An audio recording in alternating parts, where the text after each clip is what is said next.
ஒரே நாடு ஒரே தேர்தல் அப்படிங்கிற விஷயம் பாசிபிளா? அது அவங்க என்ன சொல்றாங்கன்னா அதுக்கு காரணமா வந்து செலவினங்கள் குறையும் அப்படின்னு சொல்றாங்க. இது வந்து பிரசிடென்டியல் ரூல் அப்படிங்கிற ஒரு விஷயத்தை வந்து கொண்டு போயிருமோ அப்படின்னு நிறைய பேர் பயப்படுறாங்க. அது நீங்க எப்படி சார் பாக்குறீங்க? முதல்ல இந்த செலவு கம்மியாக கதையெல்லாம் நிறுத்த சொல்லுங்க. மோடி ஒரு கோட்டோட விலை 10 லட்சம் ரூபான்றாங்க. அந்த காசு எங்க வந்துச்சு? யாரோட காசு? அது கார்பரேட் கம்பெனி வாங்கின காசா இல்ல மக்கள் வரி பணமா? நீங்க இத்தனை நாடு ஊர் சுத்துறீங்களே, அதோட பில் எவ்வளவு வந்துச்சுன்னு பார்த்தோமா இல்லையா? அந்த காசு எல்லாம் இந்த கணக்கு செலவினம் கிடையாதா? ஒரு நாட்டின் அடிப்படை ஜனநாயகம், அந்த ஜனநாயகத்தை உறுதிப்படுத்த தேர்தல், ஜனநாயகத்துக்கான அடிப்படையான தேர்தல் நடத்துறதே செலவு அப்படின்னா அவ தேர்தல் வந்து கம்மி பண்ணிடுறீங்களா? நீங்க இந்த தேர்தலில் மட்டும் பாஜக பண்ண செலவு 55,000 கோடி. அதான் கணக்கா சொல்லிருக்காங்க. இது வரைக்கும் அவங்க மறுக்கலங்கிறாங்க. சரிங்களா? இந்த காசு எங்க வந்துச்சு? இது செலவு இல்லையா? சரி, இதுக்கு மேல ஒண்ணு வச்சுக்கோ. எல்லாத்துக்கும் தேர்தல் வைக்கிறீங்க. மத்திய அரசு இருக்குது, மாநில அரசுகள் வந்துருச்சு. திடீர்னு மத்திய அரசு கவுந்துருச்சுன்னு வச்சுக்கோங்க. ஆட்சி நிக்கல, கவுந்துருச்சு. இந்த ஐக்கிய குஜராத் அரசு, தேவகவுட அரசு கவுந்த மாதிரி கவுந்துருச்சு வச்சுக்கோங்களேன். 25 மாநிலத்துக்கு மோடி தேர்தல் வைப்பீங்களா? நீங்க எல்லா ஆட்சியும் கழிச்சிட்டு நீங்க ஒன்னா தானே வைக்கணும் இல்லையா? தெளிவுபடுத்தல இன்னும். ஆனா ஒரே நாடு ஒரே தேர்தல் இல்லையா? கொஞ்சமா சென்ஸ் வேணும்ல. நான் தப்பா எடுத்துக்க வேணாம். சென்ஸ்ங்கிற அர்த்தம் வந்து யோசிக்கணும்ல.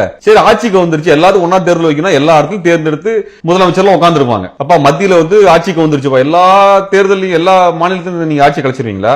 அல்லது அடுத்த தேர்தல் நடக்கிற வரைக்கும் ஜனாதிபதி தான் பிரதமர் உட்கார்ந்திருப்பாரா? சரி, இல்ல ஒரு மாநிலத்துல ஆட்சி கவுந்துருது, என்ன பண்ணுவீங்க நீங்க? ஆட்சிக்கு வந்து ரெண்டு வருஷத்துல ஆட்சி கவுந்துருது. 3 வருஷத்துக்கு என்ன பண்ண போறீங்க? ஆளுநர் தான் ஆட்சி பண்ணுவாரா? என்ன பண்ணுவாங்க? இது ஜனநாயகமா? அது ஒரு தேர்தல் நடத்தினா செலவு வந்துருதுன்னு சொல்றீங்களா? இது கூட வேற என்னங்க பண்ண முடியும்? நீங்க ரேஷன் கடைக்கு மானியம் கொடுத்தா செலவுங்கிறீங்க, கல்விக்கு மானியம் கொடுத்தா செலவுங்கிறீங்க, விவசாயிகளுக்கு மானியம் கொடுத்தா செலவுங்கிறீங்க இல்லீங்களா? எங்களுக்கு வேணுங்கிற வசதி அடிப்படை கட்டமைப்பு பண்ணி கொடுத்தா செலவுன்னு சொல்றீங்க. ஆனா இந்த வங்கியில இருந்து நீங்க நீரவ் மோடிக்கு காசு தர்றீங்க, அங்க முகுல் சோக்சிக்கு காசு தர்றீங்க, ஆயிரக்கணக்கான கோடி வருது. கிட்டத்தட்ட 9 லட்சம் கோடி ரூபாய் வராத கடனா இருக்குது.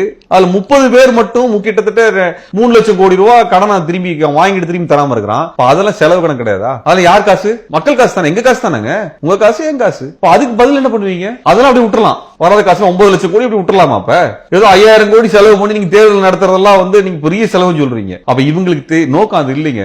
மாநில கட்சிகள் இருக்கக்கூடாது, மாநிலம் இருக்கக்கூடாது, மாநில ஆட்சி முறை இருக்கக்கூடாது, மாநிலமே இருக்கக்கூடாது. எல்லாமே மாவட்டம் மாதிரி இருக்கணும். எல்லாத்துக்கும் மேல தலைவர் ஒருத்தர் உட்கார்ந்துருப்பார். அவர் சொல்றதா சட்டம், அவர் சொல்றதா நீங்க சாப்பிடணும், சொல்றதான் தூங்கணும். விட்டீங்கன்னா கடைசியில் என்ன வரும்னா, மோடி வந்து நீங்க நைட்டு நீங்க கரெக்டா வந்து 11 மணி 2 நிமிஷம் தூங்கணும்னு சொல்லுவார். அப்பதான் நீங்க தூங்கணும். காலைல மோடிக்கு வந்து சீக்கிரம் முழிப்பு 4 மணிக்கு வந்துருச்சுன்னா நீங்க 4 மணிக்கு எந்திரிக்கணும். நாட்டுக்கு நல்லதுன்னு சொல்லுவாருங்க. அதை நீங்க ஏத்துக்கணும். கடைசியில இன்னைக்கு நான் 3 வேளை சாப்பிடக்கூடாது, இன்னைக்கு ஒரே ஒரு வேளை சாப்பிடலாம் சொல்லுவாரு. நீங்க ஒரு வேளை தான் சாப்பிடணும். நாட்டுக்கு நல்லதுல மீதி 2 வேளை சாப்பிட்டோம்னு வச்சுக்கோங்களேன், செலவு இல்ல. எதுக்கு செலவு பண்றீங்க?